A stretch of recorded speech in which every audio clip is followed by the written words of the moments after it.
Dar a permissão de estar aqui, como já foi falado pelo nosso querido presbítero, nós estamos à disposição do conselho, indicação do pastor Edinaldo, né?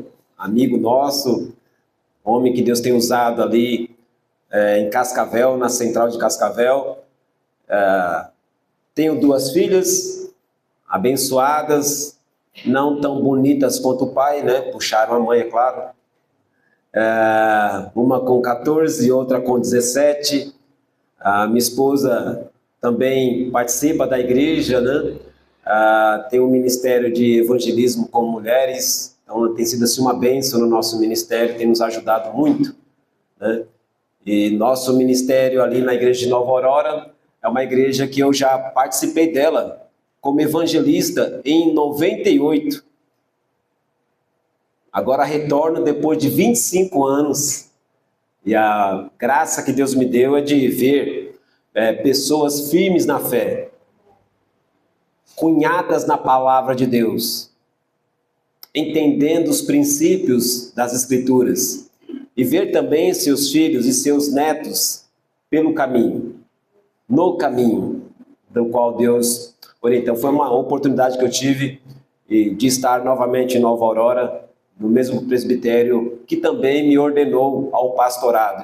Fiz seminário em Goiânia e de Goiânia voltamos novamente para o Paraná e ali pastoreamos uma igreja, a primeira, né, igreja ali em Matelândia. Matelândia dista 70 quilômetros mais ou menos de Foz do Iguaçu, né? Estamos ali na região oeste do Paraná, né?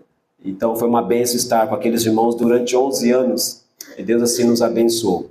Então, só um pouco aí da nossa caminhada, que Deus tem nos colocado nesse projeto, né, de sermos ministros da palavra de Deus. Amém, irmãos? É um prazer, né? Que bom ver vocês aqui, a igreja bem cuidada, né, ajeitada, né, os bancos confortáveis, né?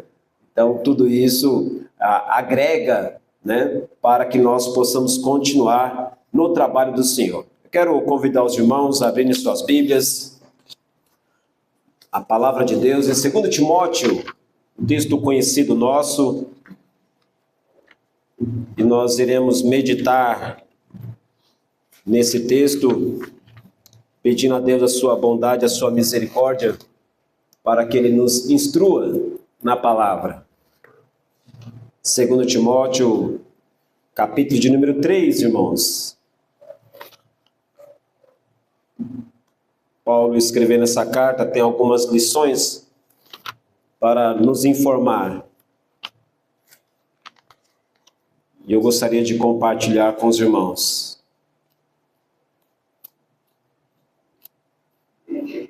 Segunda carta do apóstolo Paulo a Timóteo,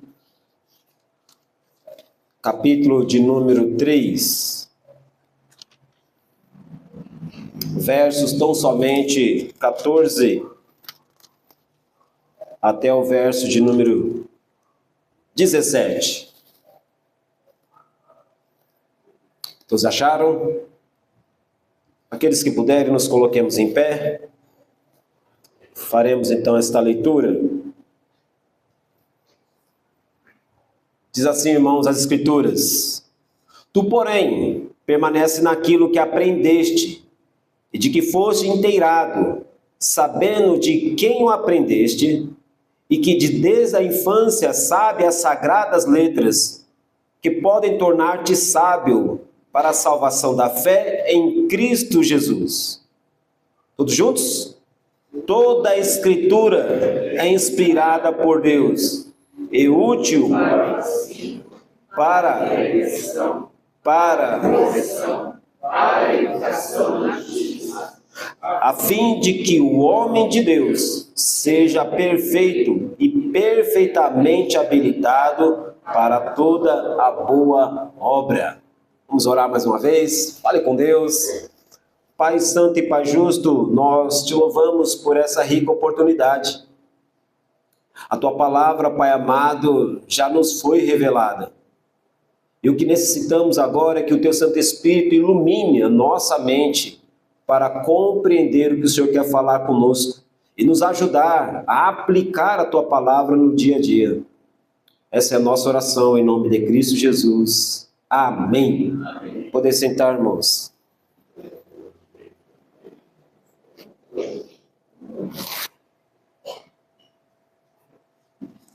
Nós estamos num momento importante da nossa história.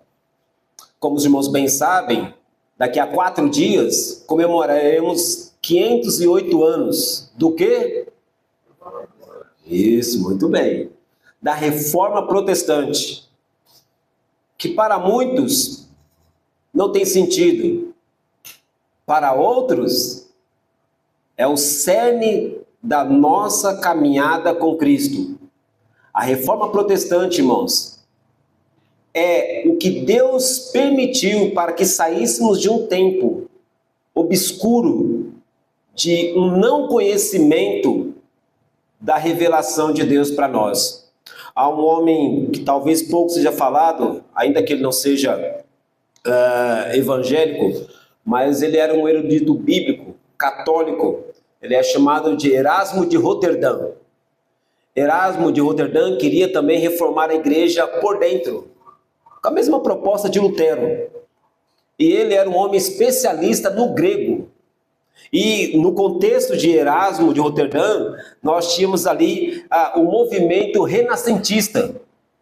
E essa ideia era de voltar aos originais. E esse homem então fez isso. Ele pegou a Bíblia da Vulgata latina, que por um período de 1000 anos era o que as pessoas tinham para examinar, e agora ele vai para os textos originais e começa a perceber o que de fato o Espírito Santo tinha usado o servo de Deus para aquilo que nós deveríamos obedecer. E esse que é o texto Receptus também foi usado tanto por Lutero como por Calvino. E para Lutero foi interessante porque Lutero entendeu que o crer em Deus para a salvação não era mais como ele entendia que era pelos sacrifícios ou pelas obras, mas ele entende no original, ao voltar, que havia de ter conversão. E conversão, ele entendeu, não era de fora para dentro, mas sim de dentro para fora. E isso ajudou Lutero na sua luta pela reforma. E aqui nós percebemos, irmãos, a importância de se voltar às Escrituras. A importância de nós lermos a palavra de Deus. A importância de crermos que ela, para nós, é suficiente. E eu queria então, com esse resgate da Reforma Protestante, dentro da Escritura, ela não foi simplesmente um caminho religioso, né? A reforma não foi algo assim de, olha, vamos fazer alguma coisa para dar uma maquiada, não. O propósito dela era voltar às origens das Escrituras. E, em primeiro lugar, nesse resgate, né, da autoridade da Escritura, ou somente as Escrituras, é o tema que nós queríamos falar com os irmãos aqui. As Escrituras, irmãos, é a fonte, ou a única fonte, que nos mostra o que devemos crer. Olha que interessante. A Escritura, a palavra de Deus, é a fonte que nos mostra o que eu e você devemos crer. É a única regra de fé. Nós conhecemos isso muito bem, né? Os presbiterianos já têm isso bem claro na mente, que a palavra de Deus é a única regra de fé e prática nossa. E essa é verdade mesmo, né? Não é só um jargão teológico, mas é a verdade de Deus. A tradição não está em pé de igualdade com a Bíblia. Os dogmas e decisões dos concílios eclesiásticos precisam estar debaixo da autoridade da Bíblia. A igreja está sob a autoridade da Bíblia. Foi esse o ponto da reforma. Enquanto naquele momento a ICAR, né, querendo demonstrar que ela era autoridade igual, os reformadores falaram que não. Isso é fácil, irmãos, de conhecer também qualquer seita. Esse princípio da reforma serve hoje para nós, para qualquer tipo de denominação. Qualquer tipo de denominação que queira igualar-se com a palavra de Deus, você tem que perceber que alguma coisa está errada ali, e muito errada. Qualquer denominação que não consegue colocar a Bíblia acima, ela está em um momento de desconstrução, fadada a enganar muitas pessoas. Por isso que é importante que eu e você possamos perceber que a Escritura é a nossa fonte, é lá que eu devo me orientar. E é interessante quando eu olho para a palavra de Deus e vejo hoje, vocês têm percebido, muitas pessoas de outros meios evangélicos vindo para as igrejas reformadas à busca do quê? Da palavra. Não é por questão somente de um louvor, não é só por questão de, olha, lá tem um movimento diferente. Muitos estão voltando por causa da palavra. E esse talvez seja um avivamento desapercebido entre nós, mas ele está acontecendo. E vai ter o seu auge. E vai ter as suas obras sendo realizadas. Porque em toda a reforma que aconteceu, houve mudança no meio da sociedade. Não sabiam disso? E é difícil quando você vê no nosso país o número de evangélicos crescendo, mas a imoralidade também crescendo. Isso é um sinal para nós. Será que de fato estamos tendo a palavra de Deus como a nossa única fonte que nos mostra em que devemos crer? E o que devemos crer? Qual deve ser a minha postura em relação àquilo que a palavra de Deus está me apresentando como essa única fonte? Lutou-se muito, irmãos, para que isso fosse claro na mente daqueles cristãos. Para nós parece que hoje é mais tranquilo, mas naquele contexto de Lutero, Calvino, Zwinglio e os reformadores, não era fácil você deixar claro na mente das pessoas que não era a igreja, ou seus dogmas, ou o clero, junto com a palavra. Não, era a palavra que ditava, que orientava e que determinava as suas verdades. Era a palavra de Deus. Em segundo lugar, somente as Escrituras. A Escritura é a única autoridade, irmãos, ou por assim dizer, melhor, a Escritura é a única revelação divina que nos aponta para Jesus. Se por um lado, no versículo de número 14, Paulo deixou claro para o seu pupilo, que é o seu filho na fé. Paulo vai chamar Timóteo de seu filho na fé. Se por um lado, no versículo 14, ele deixa bem claro, olha, tu, porém, permanece naquilo que aprendeste e que foste inteirado, sabendo de quem o aprendestes. Olha, de quem que ele aprendeu? Olha que interessante, que aqui está a ver do discipulado, ele aprendeu com a sua mãe, e a sua mãe aprendeu com quem? Com a sua avó, vó Lloyd. Olha a importância de vocês aqui, avós. Em um desafio que nós temos de ver nossos netos, às vezes, não tendo conhecimento da palavra. Que desafio para nós! Ensinar para essa geração que somente as Escrituras, ela é a fonte em que nós devemos crer. Eu não sei quantos de vocês aqui devem ter os seus netos, e que de repente o seu neto, você olha e parece que ele não tem o conhecimento das Escrituras. O que fazer? Como falar para o meu filho, para a minha filha? É um desafio. Mas nas oportunidades, você aqui vó, nas oportunidades que você tiver com o seu neto, fale da palavra. Ensine a palavra. Porque Paulo, quando fala com Timóteo, ele fala, eu sei a fé que você tem, ela vem de gerações. Esse é o desafio nosso. Em segundo lugar, nós perceberemos, irmãos, que somente as Escrituras, ela é o pilar principal. E nós podemos destacar um segundo ponto importante aqui para nós. Que as Escrituras, ela de fato é a revelação divina que aponta para Jesus. Se por um lado nós devemos entender que ela é a única fonte que nos mostra o que devemos crer, agora Paulo fala em quem devemos crer. Que aí você acompanhando comigo, você pode observar no versículo de número 17. Olha comigo, diz assim o texto, no verso de número 15, melhor dizendo, irmãos. E que desde a infância sabes as sagradas letras, que podem tornar-te sábio para a salvação pela fé em quem? Em Cristo Jesus. Não é a salvação em obras, não é a salvação no meu próprio merecimento, não é a minha performance como cristão. Não. O texto deixa claro que a salvação ela é por meio de Jesus. A Escritura é a única revelação divina que nos aponta para Jesus, o nosso Senhor e Salvador. É esse desafio que nós temos que ter em nosso coração, de não deixar de forma alguma, irmãos, que coloque algum agregante, algum agregador. Jesus e mais algo. Jesus, não, é só Ele.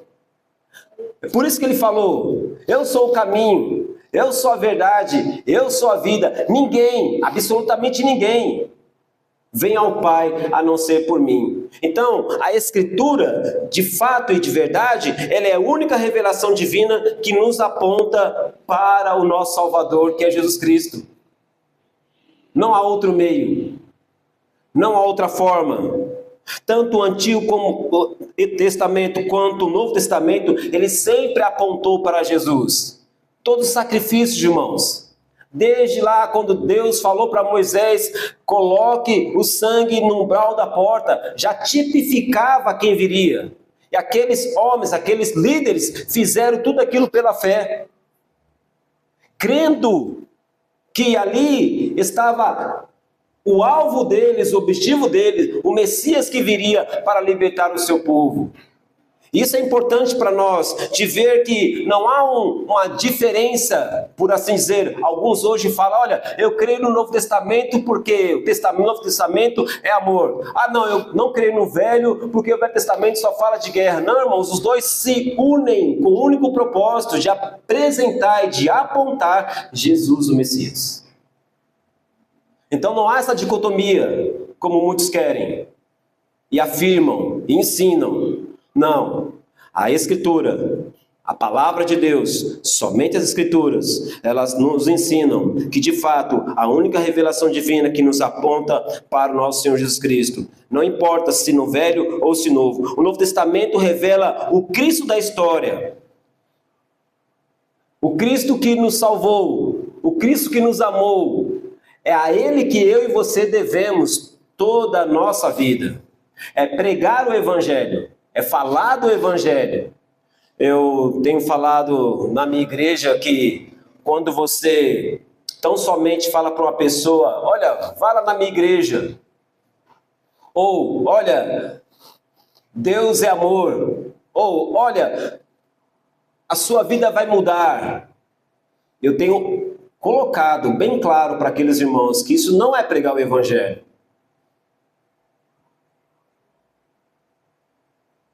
Pregar o Evangelho é falar da morte, da ressurreição de Cristo, aquele que nasceu, aquele que morreu, aquele que ressuscitou com o único propósito de perdoar os meus pecados, de me tornar diante do Senhor justo, não pelos meus méritos, mas pelos méritos de Cristo. É isso que eu tenho que anunciar para as pessoas. Não tem nenhum problema de você falar, vem à minha igreja. Não tem nenhum problema de você falar, olha, Deus é bom, Deus é amor. Olha, Deus pode libertar. Não tem problema. Você pode falar, mas eu quero dizer para você que isso não é pregar o Evangelho. O pregar o Evangelho é deixar claro para a pessoa a qual eu vou me reportar que ela é um pecador, que ela necessita da salvação. E que isso começou lá em Gênesis. E se ela não se arrepender dos seus pecados, ela não estará na eternidade com o Senhor Deus Todo-Poderoso. Por isso que a Escritura, ela deixa claro para mim que ela revela de forma clara e contundente, e ela só aponta para Jesus, o meu Senhor e o meu Salvador.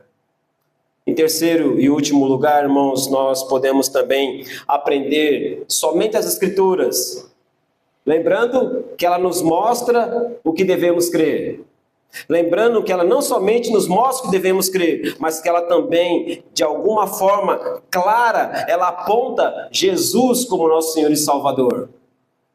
Em terceiro lugar, a Escritura. Em último lugar, a Escritura é a única autoridade que nos ensina o que devemos fazer. Nós conhecemos de cor e salteado, irmãos, o texto da palavra de Deus que nos orienta que devemos ir e pregar o Evangelho. Lembra esse texto? Ensinando-os a guardar, Mateus 28, ensinando-os a guardar aquilo que eu vos tenho falado. É uma ordem de Cristo, não é uma opção do crente, não. Ali é uma ordem do Senhor Jesus Cristo. E nós temos isso na palavra de Deus, quando o apóstolo Paulo vai deixar para mim e para você isso claro, nesse ponto que a Escritura é a autoridade que nos ensina o que devemos fazer. Quando ele diz o versículo de número 27, ele já deixou claro que ela é inspirada por Deus, ou seja, é o sopro de Deus, a ideia de inspiração é isso. Deus soprou nos seus servos. A Bíblia tem mais ou menos, irmãos, 40 autores em distinto tempo e cultura dessas pessoas. E o mesmo Deus fala de forma clara que ela se completa. Por exemplo, quando eu olho Isaías 53 e vejo o retrato do que Isaías está falando sobre Jesus, a forma que ele morreria, a dor, o desprezo dele, e eu olho para o Novo Testamento, 600 anos mais ou menos depois de Cristo, se cumprindo, irmãos. Não pode ser obra do acaso. Não pode ser um homem que pensou e falou, eu vou escrever algo. Só tem um autor a Bíblia. Esse autor é o Espírito Santo de Deus. É Ele que fez com que esses homens escrevessem a verdade de Deus para que eu e você tivéssemos convicção do que estamos crendo, falando e praticando. Porque não tem coisa pior, irmãos, de você fazer algo na sua vida, ou gastar a sua vida sem um propósito lá na frente, ou com dúvida do que está falando. Você imagina você falar do Evangelho para um amigo seu, e você está correndo risco ali de perder até uma amizade no meio da família, e se você não tiver convicção, não tem coisa pior. Mas a Bíblia dá para mim e para você essa garantia que de fato aquilo que eu estou falando é de fato aquilo que Deus quer que eu fale. Ou seja, ela é a autoridade que nos ensina o que devemos fazer. E é isso que Paulo coloca aqui para Timóteo. Ela é inspirada por Deus, ela é útil para o ensino, ela é útil também para a repreensão e para a correção. E aqui é algo maravilhoso na igreja e que nós não gostamos muito de ser repreendidos. Já reparou isso? Nós gostamos de receber elogios. Mas quando alguém nos repreende, quem é você? Não, nós deveríamos aprender com as repreensões, com as correções de nossos irmãos. E não importa se ele tem o título de presbítero, de pastor ou de diáconos. Porque se nós observarmos Mateus 18, Jesus vai falar assim, se o seu irmão está em falta, chama você e ele para conversar. Olha que interessante. Primeiro é você e o seu irmão, de chegar, conversar com ele. Olha, eu sei que você está começando a caminhada cristã, eu sei que você está dedicado à palavra, mas olha, isso que você está fazendo não está conforme a palavra de Deus. Deixa eu te ensinar como é que faz aqui. E você poder sentar com essa pessoa, e essa pessoa ouvir você, e você falar, meu irmão, minha irmã, obrigado. Muito obrigado, porque eu estava fazendo isso e eu não tinha nem noção que eu estava errado. Mas você me ajudou. Isso não é maravilhoso, irmãos? Essa é a graça da obra do Senhor em nossas vidas. A humildade de saber que eu posso errar, mesmo eu como pastor. Mesmo eu como pastor, que eu posso errar. E se de repente algum irmão chegar até mim e falar, pastor, olha, eu vou ouvi-lo. E vou orar com ele, e vou agradecê-lo. É por isso que Paulo deixa claro isso, que a Escritura, ela tem essa graça de Deus para corrigir também, para educar na justiça. E aí sim ele fecha agora. Com qual propósito? Com qual finalidade? É onde ele fala no versículo de número 17. A fim de que o homem de Deus seja perfeito e perfeitamente habilitado para quê, irmãos? Toda a boa obra. Às vezes nós deixamos as boas obras para outras entidades, né? Sendo que nós deveríamos ser o número 1 em boas obras. Até porque eu e você sabemos que nós não somos salvos porque praticamos boas obras, mas as praticamos porque Cristo já fez uma boa obra em nós. E agora, em gratidão ao que Ele fez por mim, me tirou do inferno, da condenação, da escuridão das trevas, por gratidão a Ele, eu agora vou exercer essas boas obras do reino de Deus. Seja no pregar o Evangelho, seja em ajudar alguém que precisa, seja em consolar pessoas desconsoladas, seja dar apoio à nossa congregação aqui no caso, de lutar mesmo para que ela venha ter o desenvolvimento, para que outras pessoas à volta nossa possam estar aqui conosco, de reanimar aqueles que estão desanimados por algum motivo. Essa é a ideia de Paulo aqui ao falar que o homem de Deus seja perfeito e perfeitamente habilitado para toda a boa obra. Nós entendemos, irmãos, com essa graça de Deus, que a Escritura, ela é a única autoridade que nos ensina o que devemos fazer. Não é o que eu sinto, que é a norma do meu viver, mas o que Deus diz na sua palavra. Não é o que a igreja diz em suas encíclicas ou seus dogmas que constitui o fundamento das nossas ações, mas o que está registrado na palavra de Deus. A verdade de Deus não é apenas um preceito a ser crido, mas também, e sobretudo, uma norma a ser praticada. E aqui, um adendo que é importante para nós também, irmãos, tomarmos cuidado para não sermos moralistas.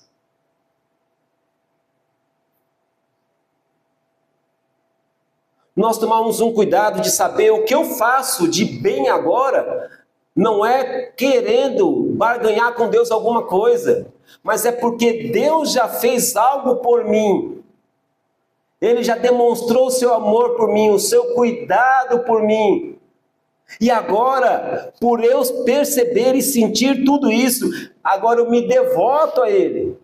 Agora eu me lanço aos pés dele. Agora eu pratico a sua vontade. Mas porque Ele fez isso por mim primeiro. Entende? É por gratidão. Paulo vai falar que o amor de Cristo me constrange. Me constrange, eu não consigo não fazer o que Ele ordenou, porque Ele me amou demais. E aí Paulo pode, no final da sua carreira, dizer, né? Eu completei a carreira, guardei a fé e a coroa que está me preparada, eu estou agora atrás dela. Ela está lá. Irmãos, diante de um evento tão importante para mim e para você, os 500 anos da Reforma Protestante, homens que lutaram, que perderam suas vidas, alguns foram queimados por defender as Escrituras como sua regra de fé e prática. Como eu e você devemos nos comportar? Quais atitudes devemos ter? Então, eu deixo para os irmãos, pelo menos algumas ideias de alguns teólogos. A palavra é o conteúdo da nossa pregação. Ela é o trigo nutritivo da verdade. Ela é mais preciosa do que o ouro e mais doce do que o mel, como fala o salmista. A Escritura não pode falhar. Os céus bem como a terra passarão, mas a palavra de Deus jamais passará. A palavra de Deus, ela é eterna. Diante disso, eu pergunto a cada um de nós, como está a sua devocional? Você tem feito sua devocional diária? No nosso boletim da igreja, tem lá os textos para que possa ser lido e você possa acompanhar. Você tem feito essa leitura ou uma outra leitura? Quando a Bíblia é atacada, você tem de Deus a coragem de defender a verdade das Escrituras? Quando pessoas falam, olha, a Bíblia tem que ser remodulada, tem que ser reformada, a Bíblia está muito antiga, você olha para a pessoa e fala, como assim? É sério que você está me falando isso? Por que eu estou falando isso, irmão? Porque tem teólogos renomados no nosso país e fora que estão dizendo isso. Que a cultura que temos agora não comporta mais as Escrituras. Mas ela continuará, irmãos, passe gerações, entra a cultura, sai a cultura. Ela continuará sendo a nossa única regra de fé e prática. Que Deus abençoe. Que eu e você possamos amar as Escrituras. Que possamos, irmãos, ter o cuidado de ler pela manhã, tarde ou noite, não importa, mas de ler a Escritura. De, enquanto eu leio, mesmo que eu não entenda, eu possa pedir, Senhor, me dê sabedoria para aplicar a Tua palavra. Que eu ame a Tua palavra, que eu deseje Ele mais do que o ouro depurado. Minha oração é que esta congregação se firme sempre na palavra de Deus. E que essa congregação, as pessoas que adentrarem aqui em busca da palavra e da prática da palavra por meio dos membros dessa congregação, eles possam sim achar isso. Que Deus os abençoe e os guarde em nome de Cristo Jesus. Nós vamos louvar ao Senhor, irmãos, com hino. Hino de número 221. Quero, enquanto a nossa irmã chega, agradecer mais uma vez a nossa congregação,